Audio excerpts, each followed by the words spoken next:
All right, let's cut through the noise and talk about what's really happening in the US-China trade war right now. I know you've probably seen the headlines, sky-high tariffs flying back and forth, but what does it actually mean for business, for the economy, and for the rest of us just trying to make sense of it all? So here's the situation.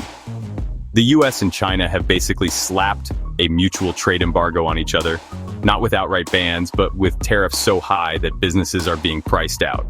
US exports to China about to fall off a cliff. Chinese exports to the US could drop by as much as 75% in the next year and a half, unless someone blinks first and sits down at the negotiating table. Now, this isn't just some political theater, it's hitting both economies hard. In the US, all the warning signs are flashing. Consumer confidence is shaky, inflation's stubborn, and capital spending is stalling. There's talk of a mild recession this summer, and let's not forget the falling dollar and rising bond yields. It's not a great look, but China's not getting off easy either. Their economy is already under pressure from a wobbly property market and mounting debt. Exports are their lifeblood. Last year, they accounted for half of China's growth.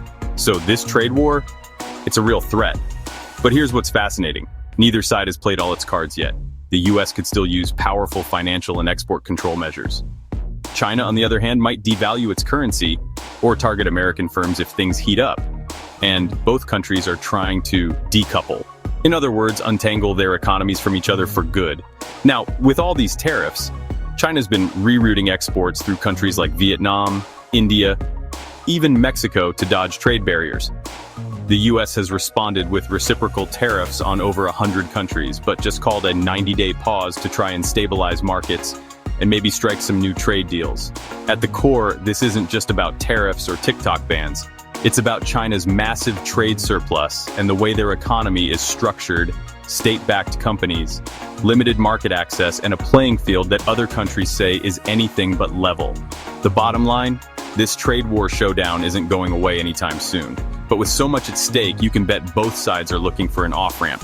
The only question is, who's going to blink first?